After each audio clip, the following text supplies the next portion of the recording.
Welcome to my YouTube channel literature and life. दोस्तों, आप सबका मेरे यूट्यूब चैनल लिटरेचर और लाइफ पर स्वागत है। आज इस वीडियो के अंदर मैं आपके लिए लेके आया हूँ सी.वी. रमन के द्वारा लिखा गया प्रोज एलिक्सर ऑफ लाइफ की डिटेल समरी और एनालिसिस। से पहले कि हम लोग अपने टॉपिक की तरफ आगे बढ़े, थोड़ा सा हम लोग सी.वी. रमन यानी राइटर के बारे में जान ले। सर चंद्रशेखर वेंकटा रमन या in short CV. Raman was an Indian physicist known mainly for his work in the field of light scattering।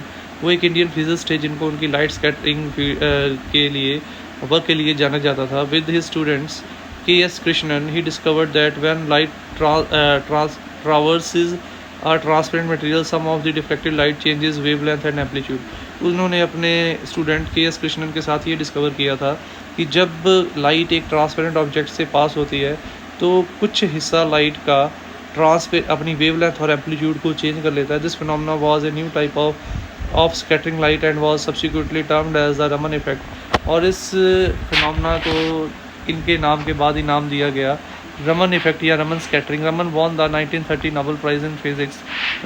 CV. Raman को 1930 में नोबेल प्राइज़ इन फिजिक्स के लिए सम्मानित भी किया गया and was the first Asian person to receive a Nobel prize in branch of science. और वो पहले एशियन थे जिन्हें साइंस के किसी भी शाखा में इतना बड़े सम्मान के साथ पुरस्कृत किया गया था। तो ये थी एक ब्रीफ सी डिस्क्रिप्शन हमारी राइटर के बारे में। Now let's move on to our main topic that is C V. Raman's elixir of life. तो बेसिकली एलिक्सर हम लोग अमृत को बोल देते हैं, जिसकी अलग अलग धर्मों ने अलग अलग तरीके से इंटरप्रिटेशन की है। जिसको इतिहास के मुताबिक ये माना जाता है कि अगर कोई शख्स अमृत पी ले तो वो अमर हो जाएगा, इमॉर्टल हो जाएगा। बट यहाँ पे जो राइटर है वो कहता है कि वो अमृत जो इतिहास में कहा जाता है वो तो काल्पनिक है, वो इमेजिनरी है, पता नहीं वो एग्जिस्ट करता भी है या नहीं करता है।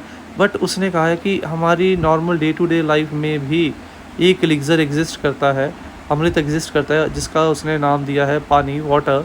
वो कह रहा है कि वाटर एक ऐसा एलिक्सर है, अमृत है, जो हम सब लोगों की लाइफ में बिल्कुल उस अमृत के जैसा ही काम करता है। क्योंकि पृथ्वी के ऊपर जितनी भी प्रजातियां पाई जाती हैं वो उनकी किसी भी प्रोसेस का, उनकी कोई भी प्रक्रिया पानी के बिना मुमकिन नहीं है। प्लांट की प्रोसेस जो है वो पानी के बिना मुमकिन नहीं है। अगर प्लांट नहीं रहेंगे तो इंसान नहीं रहेंगे। हमारी बॉडी की भी बहुत सारी फिजियोलॉजिकल एक्टिविटीज़ है जो पानी के बिना जो है वो पॉसिबल नहीं है। इसीलिए राइटर कहता है कि अगर हम लोग पानी को एलिक्सर ऑफ लाइफ कहते हैं, जिसके कारण इस पृथ्वी के ऊपर ज़िंदगी है, तो कोई गलत नहीं। और ये सही भी है क्योंकि यही माना जाता है कि पृथ्वी के ऊपर ज़िंदगी होने का मुख्य कारण पानी है। इसीलिए जिस भी प्लैनेट के ऊपर हम लोग जाते हैं वहाँ पे पानी की खोज करते हैं कि अगर पानी होगा तो वहाँ पे लाइफ भी एग्जिस्ट करेगी। वहीं पे उसने ये भी बताया कि पानी जहाँ पे लाइफ का कारण है, वहीं पे पानी घनी आबादी और आबादी कम होने का कारण भी है। वो कह रहा है कि जहाँ पे पानी नहीं होगा वहाँ पे रेगिस्तान होगी, वेजिटेशन नहीं होगी, और वेजिटेशन ना होने के कारण वहाँ पे पॉपुलेशन भी कम होगी। और जहाँ पे पानी इजीली अवेलेबल है वहाँ पे वेजिटेशन होगी और वहाँ पे जो एरिया होगा वो डेंसली पॉपुलेटेड होगा। और उसके साथ साथ उसने ये भी बताया कि पानी जहाँ पे हमारे लिए लाइफ गिविंग प्रोसेस है,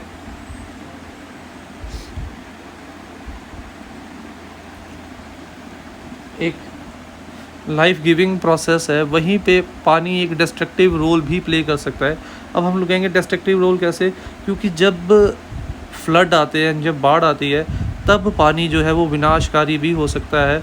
अगर हम लोग उस फ्लो को कंट्रोल नहीं कर सकते, वो ना केवल सॉइल इरोजन, टॉप की मिट्टी को बहा के ले जाएगा, बल्कि बहुत सारे जानी माली नुकसान का कारण भी बनेगा। इसीलिए राइटर ये सजेस्ट करता है कि पानी के उस फ्लो को कंट्रोल करने के लिए हम लोगों को प्रॉपर जो रिफॉर्म्स है वो भी लेने चाहिए, जिसमें कि आ जाता है अफॉरेस्टेशन यानी कि पेड़ों को लगाना, उसके साथ साथ स्लोपिंग करना, डैम्स को लगाना, नहरों को लगाना।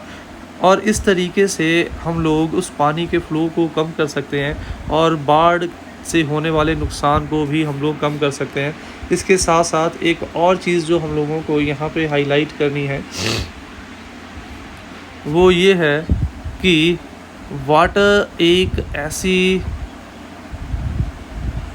प्रोसेस भी है, पानी एक ऐसी चीज़ भी है जो कि लाइफ गिविंग है, जिसका कोई टेस्ट नहीं है, कोई कलर नहीं है, बट इसके बावजूद भी वो एक ऐसा लिक्विड है जिसके कारण इस पृथ्वी के ऊपर जो लाइफ है वो पॉसिबल हो चुकी है। इसीलिए राइटर इस प्रोज के अंदर वाटर को एलिक्सर का टर्म कॉइन करता है, यानी कि वाटर को वो अमृत कहता है, जिस अमृत का हम लोग खोजते रहते हैं। तो now let's start with the summary of the prose.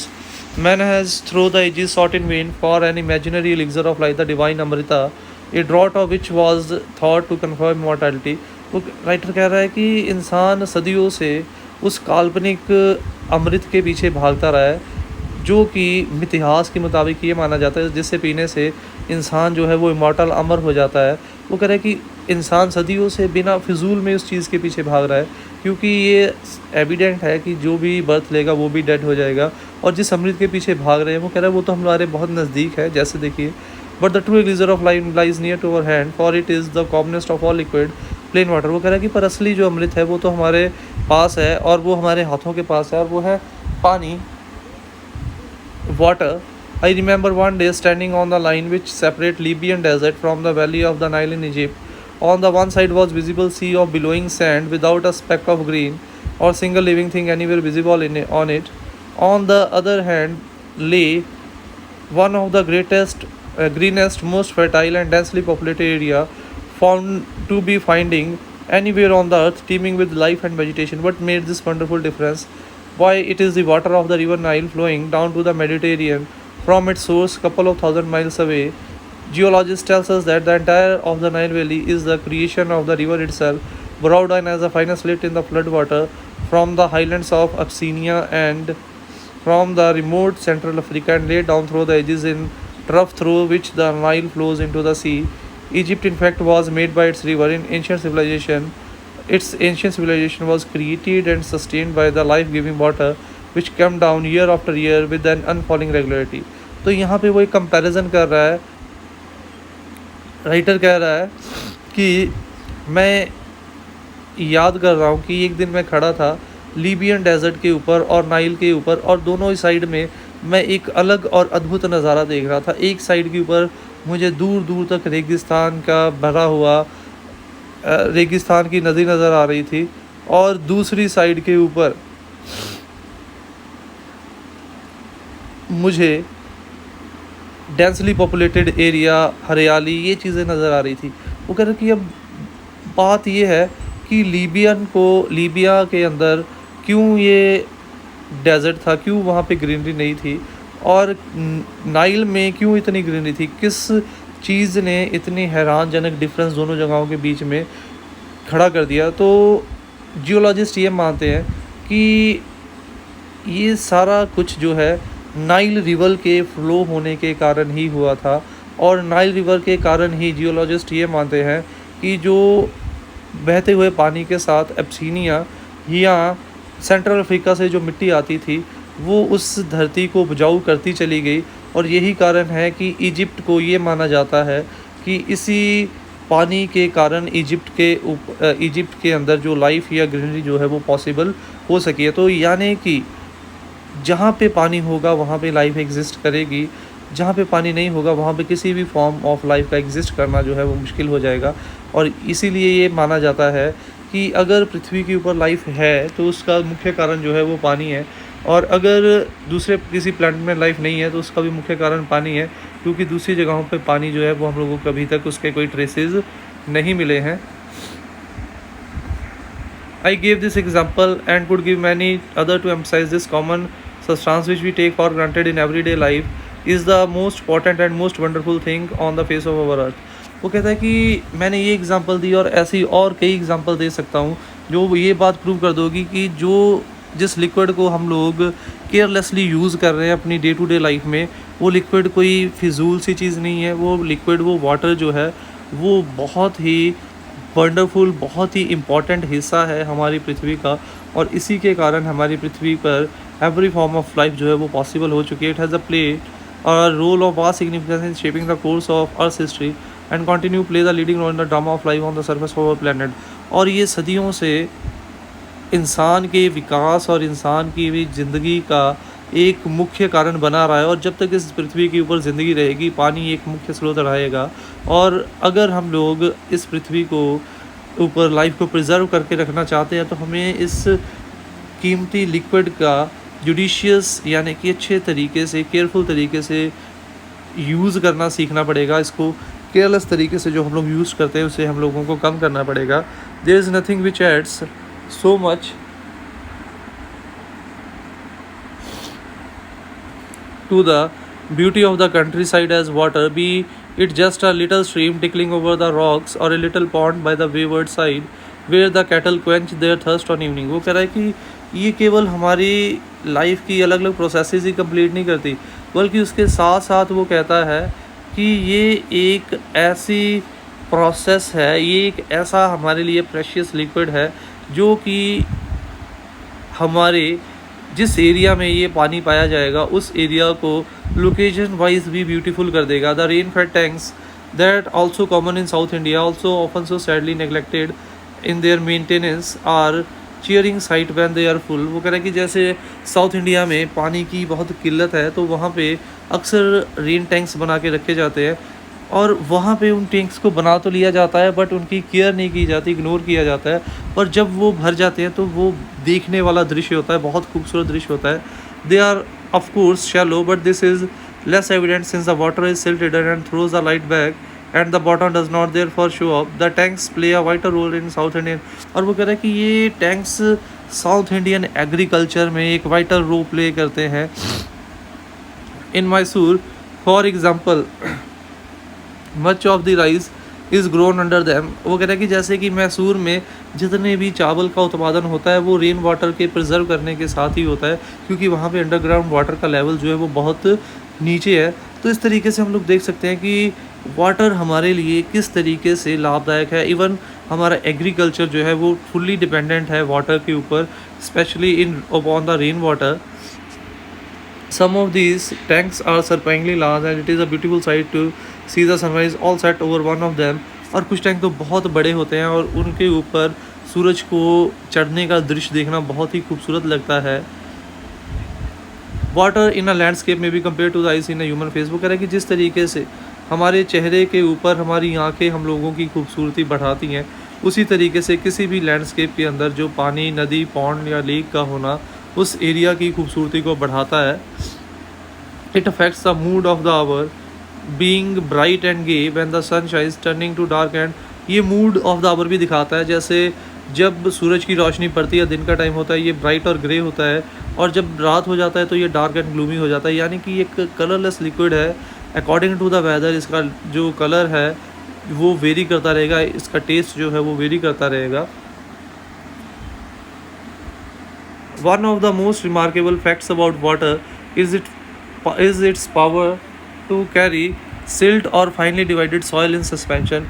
पानी की एक सबसे बड़ी और पावरफुल क्वालिटी ये है कि वो अपने बहाव के साथ मिट्टी की परत को भी अपने साथ लेके बहा के ले जाता है। This is the origin of the characteristic colour of water in rain fed tanks. और यही कारण है कि रेन फेड टैंक्स के में पानी का कलर अलग होता है, क्योंकि वहाँ पे जो पानी का कलर है वो वही कलर होगा जो मिट्टी अपने साथ बहा के लेगी, उसी मिट्टी के जैसा ही रंग रेन फेड टैंक्स के पानी का नज़र आएगा। This colour varied with the nature of the earth in catchment area and is the most immediate of fresh इनफ्लोइंग of rain. और ये इसका जो कलर है अलग अलग एरिया में वेरी करेगा। जहाँ पे ये पानी प्रिजर्व करेगा वहाँ पे एरिया और होगा, जहाँ पे पानी फ्रेश बारिश हुई है वहाँ पे ये कलर और होगा। Swiftly bringing water can carry fairly large and heavy particles. और वो कह रहा है कि तेज़ी से बहता हुआ पानी अपने साथ मिट्टी की बड़ी परतों को भी बहा के लेके जा सकता है। The finest particles however remain floating within the liquid in spite of their greater density and carry to a greater distance। वो कह रहा है कि चाहे उन पार्टिकल की डेंसिटी बहुत ज़्यादा होता है बट इसके बावजूद भी पानी की फ्लो के साथ वो बह के चले जाते हैं, और इस तरीके से एक जगह को वो अगर उपजाऊ बना देते हैं तो एक जगह को वो इनफर्टाइल, एक जगह का वो बंजर भी कर देते हैं। When silt-laden water mixes with the salt water of sea, there is a rapid precipitation of the suspended matter। वो कह रहे हैं कि जब ये वाटर सी वाटर के साथ मिक्स होता है तो प्रेसिपिटेशन की प्रोसेस जो है वो भी होती है। This can be really seen when one travel by a steamer down a great river to deep sea. और इस चीज़ को हम लोग तब भी देख सकते हैं जब हम लोग एक स्टीमर के ज़रिए नदी की तरफ से होते हुए हम लोग समुद्र की तरफ बढ़ते हैं। The colour of the water changes excessively. और पानी का कलर जो है वो चेंज होता है जहाँ पे कीचड़ होगा वहाँ पे उसका रंग मड्डी रेड और ब्राउन होगा, जहाँ पे wearing shades of yellow and green finally, और फिर नदी के अंदर उसका कलर येलो और ग्रीन होगा, और फिर जब समुंदर तक पहुँचेंगे उसका कलर जो है वो ब्लू हो जाएगा। यानी कि जिस तरीके की रिफ्लेक्शन पानी के ऊपर होगी उस तरीके का ही उसका कलर जो है वो हम रिफ्लेक्ट होगा। Contributory causes of the sudden burst of excessive heavy rain resulting large runoff in large stages. The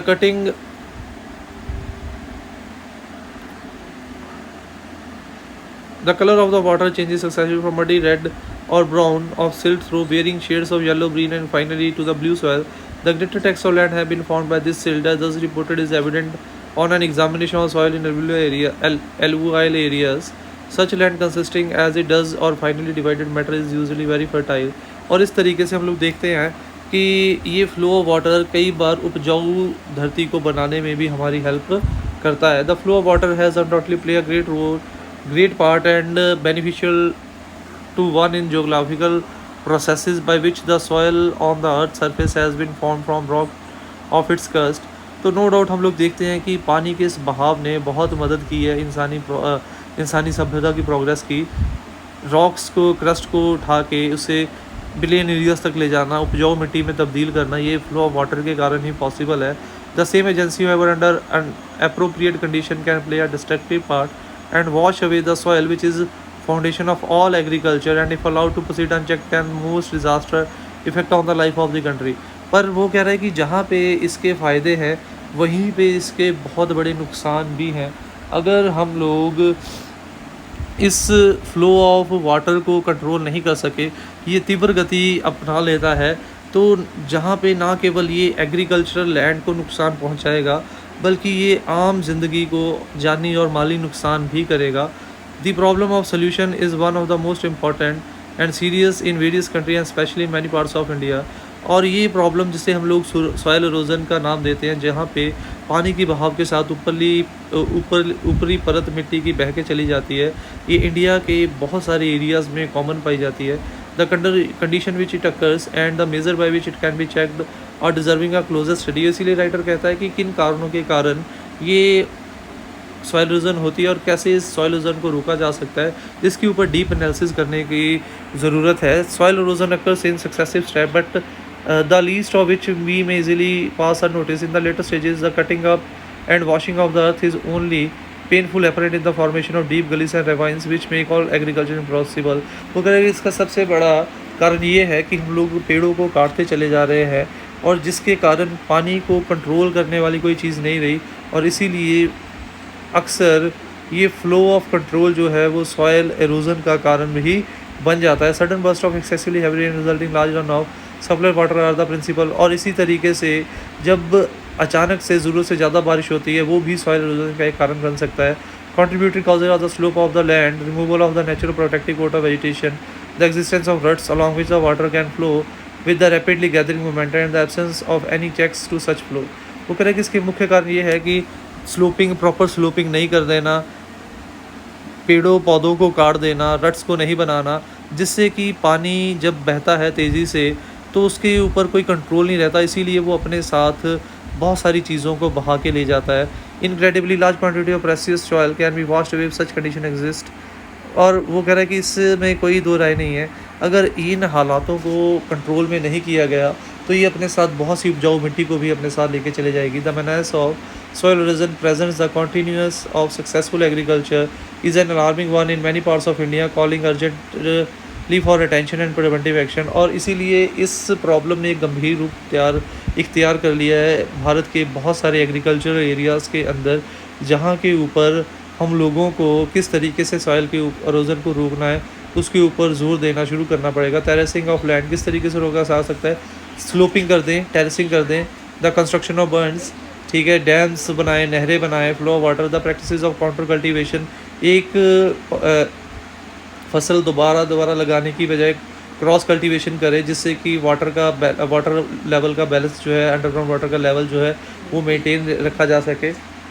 and planting appropriate type of vegetation are among the major, और ऐसी वेजिटेशन को प्लांट करें जो कि पानी का कम यूज़ करे।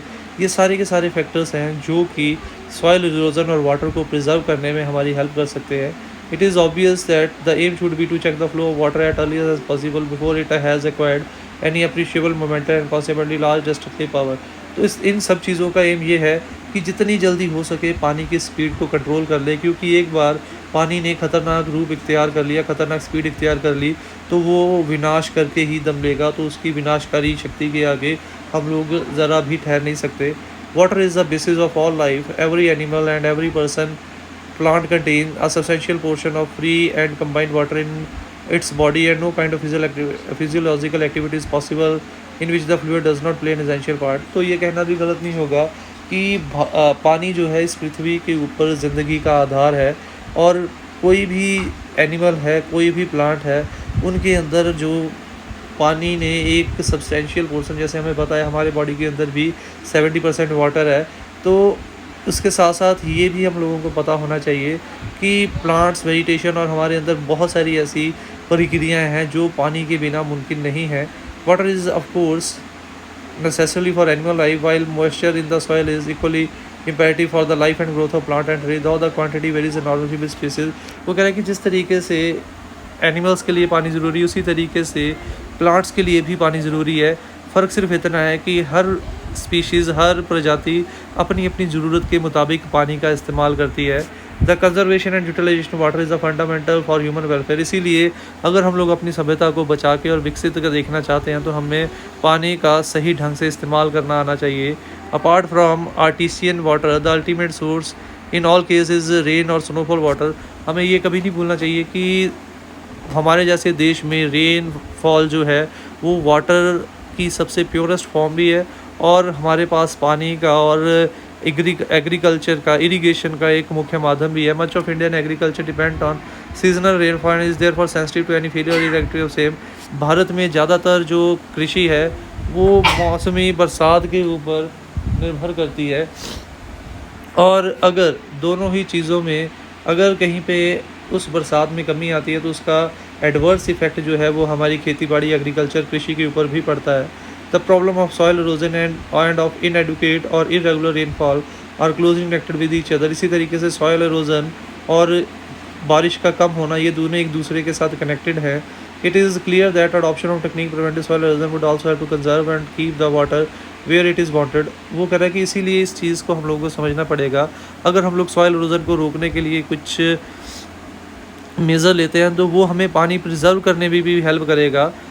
इन other word, on and in the soil such techniques therefore serve a double purpose. तो ये कहना गलत नहीं होगा कि ऐसी टेक्निक जिससे हम लोग सॉइल इरोजन को रोक सकते हैं वो डबल पर्पस सर्व करती हैं। जहाँ पे सॉइल इरोजन को रोकती है वहीं पे हमारे लिए पानी को प्रिजर्व और बचा के रखने में भी हमारी हेल्प करती हैं।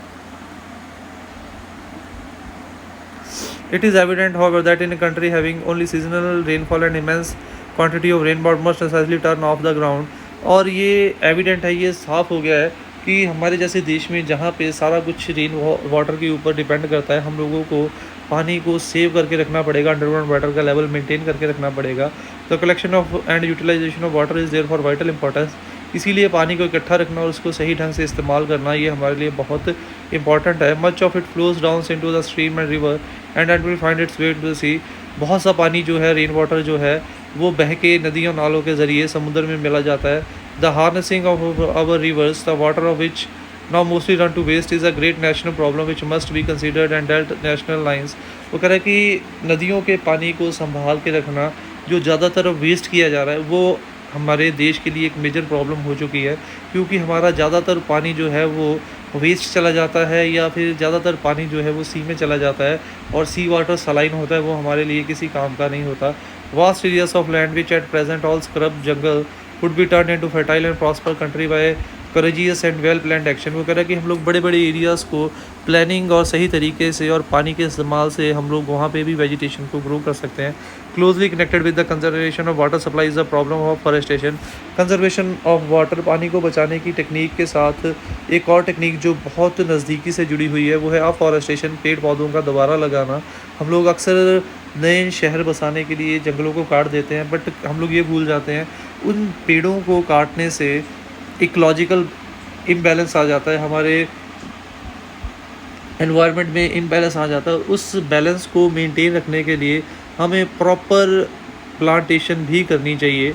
The systematic planting of suitable trees in every possible or in even impossible areas and the development of what one calls civilized forests as distinct from wild and untamed is one of the most urgent needs of India। वो कह रहा है कि planning करने के साथ हम लोगों को हर उस जगह पे उन पेड़ों को लगाना चाहिए, या हर उस जगह पे उन पेड़ों को लगाना चाहिए जिससे कि हम लोग पानी को प्रिजर्व करके रख सकें, और इस या फिर ये कह सकें कि हम लोग एक आर्टिफिशियल जंगल बना के रख सकें अपने इकोलॉजिकल बैलेंस को मेंटेन रखने के लिए। Such plantation would directly indirectly prove the source of untold wealth to the country. और ये ना केवल हमारी कंट्री की डेवलपमेंट में योगदान देंगे, बल्कि हमारे अंडरग्राउंड वाटर के लेवल को मेंटेन रखने में भी हमारी हेल्प करेंगे। It would check soil erosion, ये सॉइल इरोजन को भी चेक करेंगे, कंजर्व द वाटर, वाटर को भी चेक करेंगे, and would provide the necessary supplies of cheap fuel. उसके साथ साथ हमें चीप फ्यूल और अदर जो नेसेसरी चीज़ें हमें जंगल से मिलेंगी, फ्रूट्स या और ऐसी चीज़ें, वो भी हम लोगों को प्रोवाइड करेगा। तो इस तरीके से अफॉरेस्टेशन भी हमारी बहुत सारी टेक्निक्स के अंदर हेल्प कर सकती है। The major necessary to control the movement of water and conserve the supply of it can serve subsidy process value to life in the countryside. तो इसीलिए जो मेज़र हम लोग पानी की मूवमेंट और उसकी सप्लाई को कंजर्व करने के लिए इस्तेमाल करते हैं, वो किसी भी जगह के अंदर लाइफ को सस्टेन करने में एक बड़ा कारण बन सकता है। By far the cheapest form of internal transportation in a country by boats and barges through canals and rivers. वो कह रहा है कि इसके साथ साथ हम इसको मीन्स ऑफ ट्रांसपोर्टेशन के तौर पे भी यूज़ कर सकते हैं। सबसे इम्पॉर्टेंट, सबसे सस्ता जो मीन्स ऑफ कम्युनिकेशन या ट्रांसपोर्टेशन है वो है सीवेज़। और अक्सर हम लोग रोड या एयरवेज़ के डेवलपमेंट के ऊपर तो ध्यान दे देते हैं, बट हम लोगों को अब इंटरनल वाटरवेज़ की डेवलपमेंट के ऊपर भी ध्यान देना चाहिए, क्योंकि ये चीपेस्ट मीन्स ऑफ ट्रांसपोर्टेशन माना जाता है। We hear much about programme of rail and road construction. वो कह रहा है कि हम लोग अक्सर रेल और रोड की कंस्ट्रक्शन के बारे में सुन सकते हैं, बट हम लोगों ने कभी भी इंटरनल वाटरवेज़ या समुंदर के ज़रिए या नदियों के ज़रिए ट्रांसपोर्टेशन की डेवलपमेंट के बारे में कभी नहीं सुना। द अवेलेबिलिटी ऑफ, उसके साथ साथ then again the harnessing of water supply is also use to making the development of hydroelectric power. जहाँ पे ये ट्रांसपोर्टेशन के काम आती है, वहीं पे हम लोग इसके ज़रिए इलेक्ट्रिसिटी को भी प्रोड्यूस कर सकते हैं। The development of electric power would make a tremendous difference to the life of countryside, enable rural economy to be improved in various। और ये पानी भी हमारे रूरल डेवलपमेंट में एक बड़ा रोल प्ले कर सकता है। वहाँ पे इलेक्ट्रिसिटी प्रोवाइड करके उनको भी अर्बन एरिया के जैसे डेवलप्ड कंडीशन में लेके जा सकता है। In particular it would enable underground water to be trap to a greater extent than at present. और उसके साथ साथ ये अंडरग्राउंड वाटर के लेवल को भी मेंटेन करने में हमारी हेल्प करेगा। इन वन सेंस, अंत में हम लोग ये कंक्लूड कर सकते हैं, in one sense water is common. देखने में लगे तो पानी एक साधारण सी लिक्विड है। In other sense it is the most uncommon of liquid. और दूसरे सेंस अगर हम लोग देखें तो ये सबसे साधारण तरल पदार्थ है विद जिसकी हैरान कर देने वाली प्रॉपर्टीज़ हैं, और जिसके कारण एनिमल की, प्लांट की और ह्यूमन बीइंग की लाइफ जो है वो पॉसिबल हो पाई है। The investigation of nature and properties of water is therefore. इसीलिए पानी के नेचर और प्रॉपर्टीज़ के ऊपर शोध करना एक ऐसा एरिया है जिसके ऊपर शोध जो है वो कभी ख़त्म नहीं हो सकता। तो ओवरऑल हम लोग देख सकते हैं इस प्रोज़ के ज़रिए जो राइटर है हम लोगों के सामने वाटर की कुछ एक्स्ट्रा ऑर्डिनरी क्वालिटीज़ को बता रहा है, और ये बता रहा है वाटर हमारी लाइफ का बेस है। उसके साथ साथ वो सॉइल इरोजन की प्रॉब्लम को भी हाईलाइट कर रहा है, किस तरीके से सॉइल इरोजन को रोका जा सकता है वो भी बता रहा है। और उसके साथ साथ ये भी बता रहा है कि अंडरग्राउंड वाटर को प्रिजर्व करना हमारे लिए फॉरमोस्ट रिस्पॉन्सिबिलिटी क्यों हो गई है। तो इसीलिए इन सभी चीज़ों को एनालाइज करने के बाद अगर वो वाटर को एलिक्सर ऑफ लाइफ मानता है, अमृत ऑफ लाइफ मानता है, तो कोई गलत बात नहीं है, क्योंकि जिस तरीके से अमृत हमें अमर कर देता है, उसी तरीके से पानी इस पृथ्वी के ऊपर ज़िंदगी को मुमकिन कर देता है। तो ये थी हमारी आज की वीडियो। उम्मीद करता हूँ वीडियो अच्छी लगी होगी। अगर वीडियो अच्छी लगी हो तो वीडियो को लाइक और कमेंट ज़रूर कीजिएगा, और ऐसे वीडियोस के लिए चैनल को सब्सक्राइब कीजिए।